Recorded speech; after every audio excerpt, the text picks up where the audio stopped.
आज के व्लॉग में आप लोग को देखने को मिलेगा कि यहाँ की लाइफ कैसी है, एक्सपेंसिव है या नॉर्मल है। यहाँ के रेंट्स हो गए और उसके साथ साथ ग्रोसरी हो गई, सब कुछ आप लोगों को बताऊंगी इसी व्लॉग में। चलिए जी स्टार्ट करते हैं, होप आप लोग को पसंद आएगा।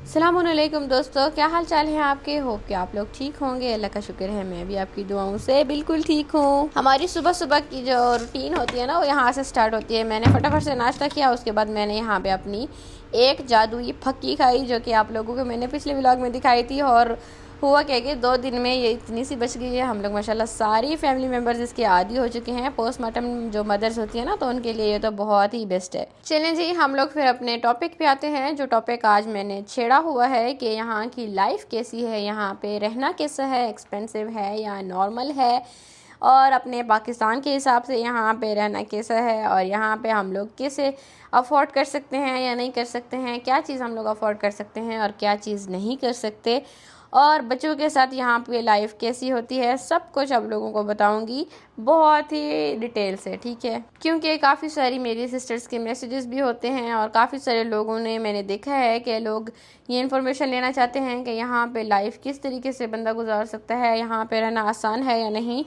और यहाँ पे हमारे अखराजात जो होते हैं वो हम लोग कैसे पूरे कर सकते हैं। यहाँ पे कम से कम मतलब कि पेमेंट कितनी होनी चाहिए, पे आपके हस्बैंड की कितनी होनी चाहिए, तो आप लोग रख सकते हो फैमिली को। और जी उसके साथ साथ मैं आपको बताऊंगी कि यहाँ पे बच्चों का स्कूल जाना कैसा है, यहाँ पे बच्चों का स्कूल जाना नॉर्मल है या फिर एक्सपेंसिव है। तो आप लोगों को सब कुछ डिटेल में बताऊंगी, लेकिन फट से मुझे सब्सक्राइब कर लें। अगर कोई मेरे चैनल पर नया है तो आप लोगों से रिक्वेस्ट है, प्लीज़ मुझे सब्सक्राइब कर लें। फिर उसके बाद चलिए जी फिर स्टार्ट करते हैं। First of all the point ये है कि अगर हम लोग कंपैरिजन करें पाकिस्तान का और यहाँ का, तो बहुत ही डिफरेंट लाइफ है यहाँ की और पाकिस्तान की। क्योंकि यहाँ की जो लाइफ है, यहाँ पे बहुत ही ज़्यादा फैसिलिटीज़ हैं, यहाँ पे सेफ्टी है, इंसान की भी सेफ्टी होती है, चीज़ों की भी सेफ्टी है। यहाँ पे कुछ भी ऐसा नहीं है जो कि इंसान की लाइफ थोड़ा डेंजर में आ जाए। लेकिन पाकिस्तान में तो बहुत ज़्यादा, यानी ये डिफरेंट है यहाँ की लाइफ में और वहाँ की लाइफ में, क्योंकि वहाँ पे सेफ्टी नहीं है। और यहाँ का एनवायरनमेंट हो गया, यहाँ पे जो आसपास आप लोगों के लोग रहते हैं वो भी आप लोगों पे बहुत असरअंदाज होते हैं। माशाल्लाह इतना कोई प्यारे हैं, इतना माशाल्लाह इनको अगर पता लग जाए ना कि अगर आप लोग थोड़ी सी भी मुश्किल में हो तो ये आप लोगों की मदद किए बगैर रहते नहीं हैं। अगर इनको पता हो ना थोड़ा सा, अगर आप लोग के जो हमसाए होते हैं, सऊदी हो गए या फिर यमनी हो गए या कोई भी, अगर आप लोगों के अपना आपके ना वो हमसाए होते हैं, वो आप लोगों की बहुत केयर करते हैं। अगर आप एक बार भी उनको बोल दो ना कि हम मुश्किल में हैं, हमारे घर में थोड़ा ख़र्चे का प्रॉब्लम है, या हम इस तरह किसी भी तरह की अगर मुश्किल हो ना, तो आप लोग उनसे शेयर करो तो वो आप लोगों को ज़रूर मदद करते हैं। लेकिन ये होता है कि हमारे अपने जो मुल्क में हैं तो लोग ये भी है ना कि उनके अपने हालात भी उतने नहीं होते कि लोगों की और हेल्प कर सकें। तो यहाँ पे मतलब ये भी है कि ऐसा नहीं है इनके पास पैसा है तो ये इनके दिल भी पत्थर के हैं, ऐसा नहीं है। अगर ये लोग वो करें ना तो बहुत मदद करते हैं, दिल से प्यार करते हैं, दिल से लोगों को। जहाँ पे हम लोग पहले अपना घर छोड़ के आए हैं ना, तो वहाँ पे माशाल्लाह इतना हमारे अच्छे कोई हमसाए थे हमारे, यानी बहुत ज़बरदस्त लोग थे वो। बहुत वैसा हम मोहल्ला तो हमें मिला नहीं है, लेकिन हम यहाँ पे भी आए हैं तो बहुत अच्छे हैं। लेकिन ये होता है कि बात करने पे होता है, बातचीत करने पे। अगर आप लोग आओ जाओ ना आसपास तो फिर ही कुछ हो सकता है, अगर ना आओ जाओ तो फिर तो किसी को कुछ खबर ही नहीं होती है ना। और जो सबसे मेन बात है वो ये है कि यहाँ पे बच्चों के इकामे होना बहुत ज़्यादा ज़रूरी है, जो कि बहुत ज़्यादा मुश्किल भी है। क्योंकि एक दो बच्चा हो तो इंसान मैनेज कर सकता है, लेकिन अगर बच्चे ज़्यादा हों तो आप लोगों को थोड़ा मुश्किल आ सकती है। क्योंकि हर मंथ ना आप लोगों को 400 रियाल एक बच्चे का पे करना होता है जिनका इकामा हो। अगर यानी इकामा यानी ज़रूरी होता है ना, जिसके फादर और मदर दोनों इकामे पे हों तो उसके बच्चे का भी इकामा होता है पड़ा, और वो अपने बाप के नाम पे या माँ के नाम पे हो सकते हैं। तो उनका ना हर मंथ का इकामे का जो फ़ीस होती है वो 400 रियाल है। तो मंथली अगर 400 आप लोग गिनो तो साल का यानी हिसाब खुद आप लोग लगा सकते हो कि कितना जाके बनता है। एक बच्चे का ऐसे होता है, और स्कूल की फ़ीस भी ऐसे ही होती है ऑलमोस्ट। अभी मेरे बच्चे तो छोटे हैं तो वो अभी स्कूल नहीं जाते, लेकिन स्कूलों की फ़ीसें भी ऐसी हैं। स्कूल पढ़ाना भी यहाँ पे काफ़ी चैलेंज है, बहुत बड़ा चैलेंज से कम नहीं है, क्योंकि वहाँ पे स्कूल पढ़ाने में भी काफ़ी ख़र्चा हो जाता है बच्चों का। और जो कि यहाँ पे सऊदी स्कूल है ना, ये यहाँ पे फ्री है। पहले इनका एक रोज़ा होता है, रौदा बोलते हैं उसको, तो वो जो होता है वो पैसों से होता है पहले पहले, लेकिन उसके बाद जैसे ही रौदे से फ्री हो जाओ ना, उसके बाद इनका होता है स्कूल। जो स्कूल होता है ना वो फिर फ्री हो जाता है। जो नॉर्मल आजकल इन्होंने यानी ये कानून निकाला है, पहले नहीं था। पहले जो अजनबी थे वो भी फ़ीसें देते थे, लेकिन अब माशाल्लाह इन्होंने एक कानून निकाल दिया है कि अब अजनबी जो हैं वो भी फ़ीसें नहीं देंगे। यहाँ पे फ़ीस आप लोगों को पे नहीं करनी होगी। माशाल्लाह यहाँ पे भी फिर आप लोग फ्री में पढ़ाई कर सकते हो। मैंने सोचा हुआ है कि इंशाल्लाह मैं अहमद को अरबी स्कूल में दाखिल कराऊंगी, क्योंकि यहाँ पे जो पाकिस्तानी स्कूल है ना हमारे, बहुत बहुत ज़्यादा एक्सपेंसिव है, बहुत ज़्यादा। ये जो एम्बेसी है ना, ये काफ़ी मतलब कि वो है 400 रियाल इनकी, 375 रियाल है इनकी मंथ की जो है ना वो, तो इनकी भी 375 रियाल है फ़ीस है जो। और इकामे का वैलिडिटी तो लाजिम है ना, फिर बच्चे की इकामे का होना बहुत ज़रूरी है। और यहाँ पे जो सबसे ज़्यादा अच्छी चीज़ है ना वो है जी ग्रॉसरी। ठीक है, ग्रॉसरी करना यहाँ पे बहुत ही ज़्यादा ईजी है और बहुत ही ज़्यादा नॉर्मल है, क्योंकि यहाँ पे ऑफ़र्स वगैरह लगती रहती हैं, तो जिसकी वजह से यहाँ पे ग्रॉसरी बहुत ही ज़्यादा ईजी हो जाती है। ऑफ़र्स की वजह से ना काफ़ी ज़्यादा फ़ायदा हो जाता है। मैं कहती हूँ हाफ़ पेमेंट का फ़ायदा हो जाता है, यानी हाफ़ का फ़ायदा हो जाता है। बिकॉज़ यहाँ पे आप लोग अगर 100 रियाल की चीज़ होती है तो वो आप लोग को 50 रियाल में भी मिल जाती है। इतना ज़्यादा ऑफ़र्स लगती हैं, मैंने खुद लिया है, तो मैं आप लोगों को, ये ऐसा नहीं है कि मैं ऐसे हवा में ही बातें कर रही हूँ। ये जो मैं आपको सारी बातें बता रही हूँ, मैं अपने तरीके से बता रही हूँ, अपने पर्सनल एक्सपीरियंस से बता रही हूँ। सोचें अगर आप लोग सब्जियां खाते हैं और आप लोगों को या ना सब्जियों के शौकीन हैं, तो आप लोग जाएं 75 हलाले की 95 हलाले का किलो जब लगा हुआ होता है, तो आप लोग बहुत सारी वहाँ पे सब्जियां परचेज़ कर लो, तो कितना बिल बनेगा खुद सोचें।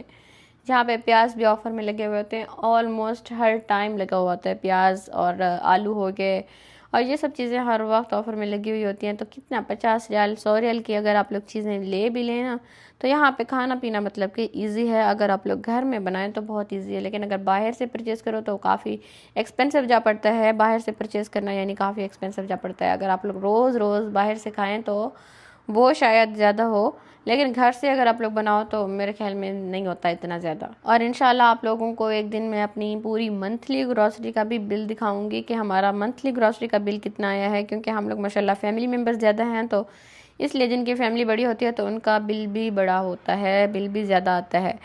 और दूसरी होगी इलेक्ट्रिसिटी के बिल के ऊपर। तो इलेक्ट्रिसिटी का ये होता है कि जब ज़्यादा गर्मियाँ आती हैं तो तब बहुत ज़्यादा बिल आता है, क्योंकि ना गर्मियों में एसी ऑल टाइम चलते हैं, लेकिन ये है कि यहाँ पे सर्दियाँ आती ही नहीं है।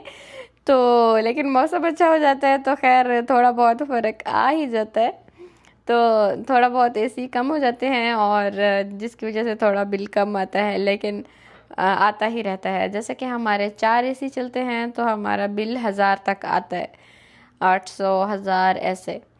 पहले हमारे 2 चलते थे तो हमारा 600, तो मस्त था, लाजिम 600 बिल आता था 2 एसी चलने से। तो आप लोग खुद आइडिया कर सकते हो कि यहाँ पे अगर 2 एसी या 4 एसी हैं आपके घर में तो आप लोगों का बिल कितना आ सकता है। वॉशिंग मशीन वगैरह हर चीज़ ही हम लोग चलाते हैं। कहीं आप लोग बोर तो नहीं हो रहे अहमद को देख देख के? अहमद ने मेरा सर खाया हुआ था कब से कि मम्मा मुझे आपके साथ ही काम करना है। तो मैंने कहा चल बेटा ठीक है, कोई प्रॉब्लम नहीं है, चले मैं तुम्हारे साथ फिर करती हूँ, तुम ही डालते रहो चीज़ें। तो इसको माशाल्लाह काफ़ी शौक़ है, और मैं चाहती भी हूँ कि बच्चों को ऐसा होना चाहिए, साथ साथ में काम करते रहना चाहिए, क्योंकि बच्चे भी एक्टिव रहते हैं, उनके पास भी थोड़ा टाइम स्पेंड हो जाता है, तो और उनको आदत भी हो जाती है कि माँ बाप के साथ काम कराना भी बहुत अच्छी बात होती है। ये अलग बात है कि बहुत जलील बहुत करते हैं इस टाइम पे, और जहाँ पे आप लोग का आधा घंटा लगना होता है ना, वहाँ पे फिर घंटों लग जाते हैं। यहाँ पे एक चीज़ और भी है कि यहाँ पे आप लोग, यहाँ पे जो लोग होते हैं ना, वो माइंड सेट जो होता है ना उनका, वो ऐसे टिपिकल माइंड सेट नहीं होता है यहाँ के लड़कों का। और यहाँ की फैमिलीज जो भी रहती है ना हमेशा से, तो उनका दिमाग होता है कि आज़ादी टाइप के, हाँ भाई, जैसे वहाँ पे होता है कि हाँ नहीं इधर नहीं जाना उधर नहीं जाना, ये नहीं करना वो नहीं करना, इस तरीके का माइंड सेट नहीं होता यहाँ के लोगों का। यहाँ के लोग आज़ाद होते हैं और अपनी मर्ज़ी से जो चाहें कर सकते हैं, क्योंकि उन्होंने माहौल ही ऐसा देखा होता है। यहाँ पे जो सऊदी लोग हैं वो भी माशाल्लाह जो अपनी मर्ज़ी से जो चाहें, अपनी मर्ज़ी से आना जाना बाहर और काम करना नॉर्मल है उनके लिए। तो यहाँ पे जो लोग रहते हैं तो उनका भी उन्हीं से ही मतलब वो होता है शुमार, तो वो भी अपना माशाल्लाह ऐसे ही माइंड सेट के होते हैं।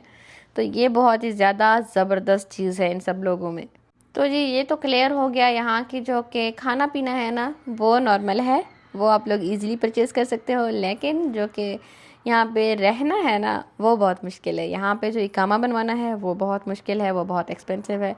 और उसके साथ जो कि आप लोगों का रेंट वगैरह है, घर का बिजली का बिल, वो भी मैं बहुत ही ज़्यादा एक्सपेंसिव है, बहुत महंगा है। और यहाँ पर जॉब्स मिलना भी काफ़ी डिफ़िकल्ट है लड़कियों के लिए। तो अब इसने यानी जो बादशाह है वो तो उसने अभी काफ़ी मतलब आसानियाँ कर दी हैं यहाँ की लड़कियों के लिए। अजनबी भी काफ़ी सारी फील्ड्स में हैं पढ़े, अगर उनकी क्वालिफ़िकेशन ज़्यादा हो तो वो लोग भी यहाँ पे माशाल्लाह कर सकते हैं। उसने काफ़ी यानी मतलब के फैसिलिटीज़ दी हुई हैं जॉब्स के मामले में, लेकिन हमने की नहीं की है। तो मेरी इतनी ज़्यादा क्वालिफ़िकेशन नहीं है, ओनली मेरी सेकेंड ईयर है, तो ज़्यादा कोई क्वालिफ़िकेशन नहीं है मेरी। कि जैसे मैंने हॉस्पिटल में मैं गई हूँ ना, तो वहाँ पे माशाल्लाह काफ़ी सारे लोग मुझे मिले हैं जो कि कोई इस्लामाबाद से थे, कोई लाहौर से थे और कोई रावलपिंडी से थे। ऐसे जो लड़कियां थी जो नर्सें थी, तो माशाल्लाह मैंने कहा चलो भाई यहाँ पे मतलब काफ़ी सारे लोग आए हुए थे जो कि कह रहे थे कि हम लोगों ने पाकिस्तान से ही पढ़ाई की है, पाकिस्तान से ही कोर्स किए हैं, लेकिन यहाँ पे हमारी जॉब हुई है, लेकिन हुई बहुत मुश्किल से है, लेकिन हमने यहाँ पे मतलब हुई है यहाँ पे। तो जी ये था आज का व्लॉग, होप आप लोगों को पसंद आया होगा। अगर पसंद आए तो लाइक शेयर ज़रूर कीजिएगा। थोड़ी सी इन्फॉर्मेशन दी है और बातें बहुत सारी की हैं मैंने आपसे, तो इंशाल्लाह आप लोगों को पसंद आया होगा व्लॉग। बताइएगा ज़रूर आप लोगों को मेरी कौन कौन सी बात अच्छी लगी है, कौन कौन सी बात आप लोगों को सही नहीं लगी, और कौन सी बात से आप लोग मेरी बात से एग्री करते हो कि हाँ यार ये बात बिल्कुल सही है, हाँ ये गलत है। तो आप लोगों ने ये सारी बातें मुझसे शेयर करनी है। और बातों बातों में ना यहाँ पे मेरा चम्मच भी टूट गया। खैर कोई नहीं, होता है, बड़े बड़े शहरों में छोटी छोटी बातें होती रहती हैं। और अगर आप लोगों को यहाँ पे कोई और इन्फॉर्मेशन चाहिए, किसी और चीज़ के बारे में पूछना चाहते हैं, तो आप लोगों ने ज़रूर कमेंट करना है। इंशाल्लाह मैं आप लोगों को ज़रूर जवाब दूंगी। उम्मीद है दोस्तों आप लोग बोर नहीं हुए होंगे। चलिए जी मिलते हैं इंशाल्लाह नेक्स्ट व्लॉग में। दुआओं में याद रखें। अल्लाह हाफिज़।